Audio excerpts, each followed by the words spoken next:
This river is the home for the mighty Atlantic salmon, and today it is 1st of July, meaning that this river is open for fishing.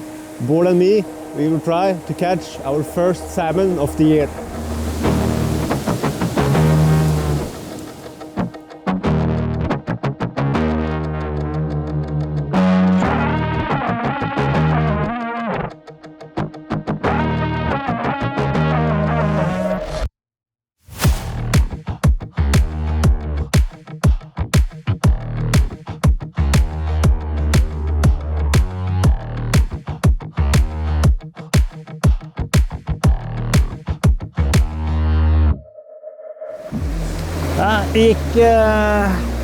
Gikk oppover, fiskekortet starter om 5 minutter. Hadde egentlig tenkt oss å fiske et godt stykke oppe her. Og så gikk vi i skauen her, og så her jo sånn sted å bare gå rett forbi, for det jo ikke vann her. Det jo helt bare transportetappe. Og så faen meg en laks som hoppet ute i grønneskjæret på andre siden der. Akkurat når jeg snudde meg gjennom trærne. Så det var helt sykt. Gikk ned her, satt oss bare og kikket litt. Så gikk det 2 minutter og hoppet en gang til. Og det sikkert 5 kilo, det jo helt vilt. Så nå det 5 minutter til fiskekortet starter, så skal vi prøve dem først. Det blir spennende. The tension was obvious. In small salmon rivers like this one, the challenge isn't necessarily getting the fish to bite like it often is with the salmon. It's finding the salmon and then figure out the perfect way to fish for it that's hard. This situation was served up on a silver plate, almost too good to be true. Nei, faen! Bård starter. Da min tur. Men det jo bare en liten sildrebekk. Bård took the win, but out of respect for the salmon whisper, it felt absolutely right. Ta et par feite dogmark da. Nytter ikke med noen småkasser her når vi skal fiske storlaks. Riktig enden først. Det veldig viktig. Nå viser du det hemmelige knepet. Her jo dogmark som har blitt plukket i Sør-Norge. Reist med håndbagasje. Stoppet i sikkerhetskontrollen. Det kostet litt å få det dit. Ja. Sikkerhetskontrollen lurte noe jævlig på hva jeg holdt på med. Trodde jeg hadde med meg, siden biologisk materiale, trodde jeg sikkert jeg hadde med meg 5 kilo katt. Hadde jeg bare med meg 500 dogmark. Går ikke an å si nei til den. Plysa. Det en sikker oppskrift. Ja. Da begynner det å ligne. Da vi klare. Jeg kaster skygge, vet du. Ja, det gjør det. Jeg tror jeg skal stå her. Det sikkert lurt. Hvor var det du så den hoppe? Ute der. Jeg har stangtuppen her nå, akkurat i jutålet ute der. Og så bare legge den ut. Ja, der.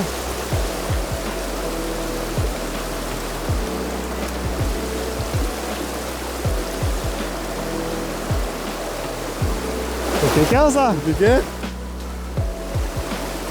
Se om vi får den til å gå litt bedre ute der. Der fikk jeg kastet ordentlig, følte jeg. Of course the salmon was gone. A fish that size doesn't stay long in a small pool like that. Han biter ikke, vet du. Han gjør ikke det, vet du. Luckily, reading salmon behavior is fairly straightforward. It really only has 2 options, swim back down to the sea or continue upstreams, and a salmon never turns around in time. We rushed ahead to the next pool, hoping to beat it there. The fish was waiting, and it didn't say no to Bård's giant worm. Den ganske svær. Det det vi så? Ja, jeg tror det, for den ganske svær. Det 5-6 kilo. Bård, lakskungen! Lakskungen leverer! Oi, oi, oi! Oi, der glapp den. Der glapp den. Ja, da er glappen. Hvordan går det? Det går det, Daga. Den kjentes bra ut. Det så fin ut også. Fader. Nei, det var sikkert den da, som var der nede. Plutselig så var den her. Fyker opp hit. Det var litt surt, faktisk. Ja, det var litt surt.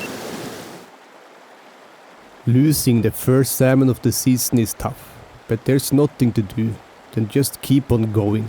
That's salmon fishing. Sometimes brutal, sometimes rewarding. You lose some and you catch some. Luckily, it didn't take long before the next thrilling encounters with the majestic salmon occurred. Her. Ja da! Bål og laks. Ja da, den var fin. Det var ikke sånn kjempestor, men det er et par kilo. 10 kilo. Ikke 10. Men det er alltid gøy da. Hei! Når han biter. Den bør sitte. Det der. Liten laks. Ja, liten laks, ja. Sånn, da får vi den inn. Opp på samme her. Nei. Da ble det laks. Det er laks i dag også. Helt blank. Helt blank. Ingen lus, men Gud hjelpe meg for noen fine fisker, altså. Ja, vi stiller den. Det er som du sier, Grønn. Den er helt perfekt.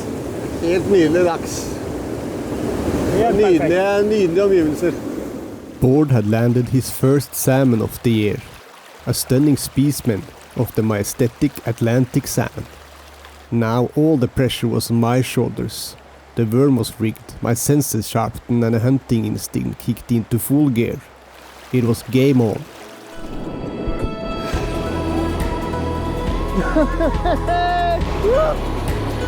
Nei, ikke gå!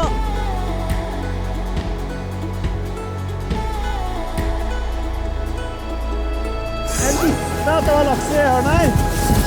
Ja, det var sykt. Siste hølet for dagen. Det er liten laks. Den var ikke så liten. Nei da, jo da. Den er ikke stor. Ai. Ai.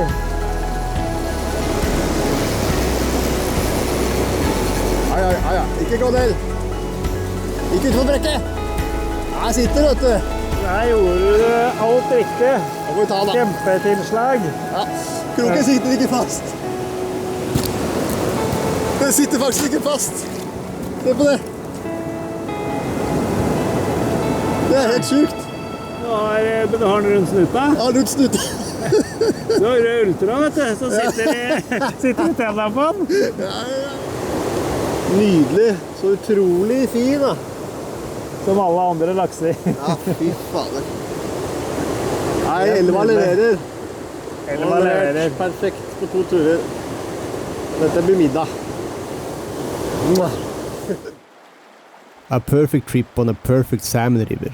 Bård and I could finally relax, each with a salmon landed, and the salmon adventure has truly begun. What a season it was going to be. We just had to get back out the next day. The weather had changed. It was rainy and wet, the kind of weather your parents used to say was perfect for fishing, just to get you outside as a kid. And I guess they were right. I hooked a salmon almost immediately.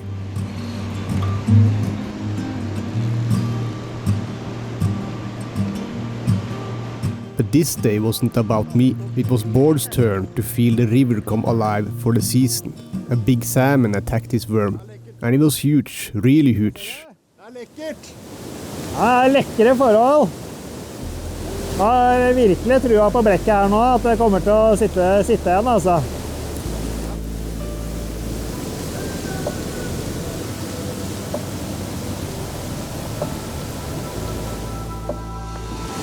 Han er litt usikker på hvor svær han er, altså, Grønn. Ja. Tror du han kan være bra? Oi, det går bare nedi der, ja. Nå bare tåler som en storlaks, den her. Ja. Oi, Bård. Den er svær. Ja, den er svær, ja. Den er sværing, vet du. Det er en av de større.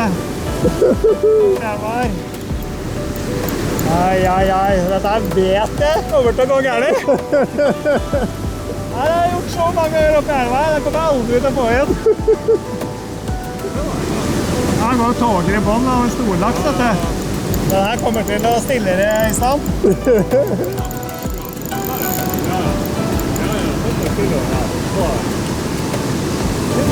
Alltid mistet de som er litt større oppi her. Der kommer den faen meg. Det er bra, vet du. På lina.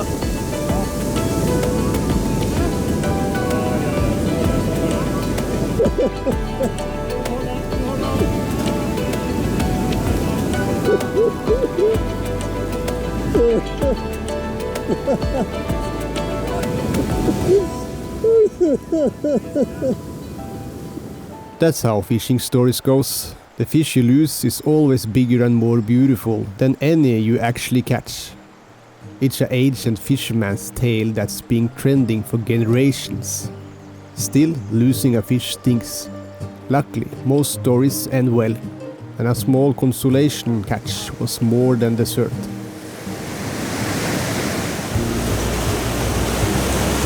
Jeg satt den! Det var en liten ball! Det var mye mindre enn den jeg visste i sted. Men det betyr jo at jeg får den opp, kanskje. Men nei, faen, det er helt ille, vet du. 2 kilo sartikar. Ja.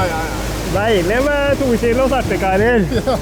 Etter å ha mistet monsterlaksen. Trøstefisk.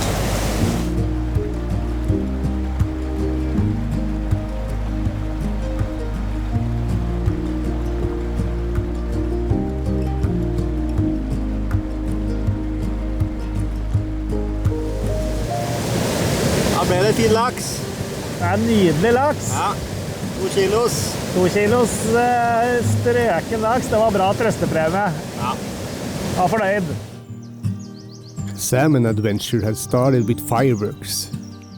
River fishing for salmon in small streams, that's truly my thing. I love it.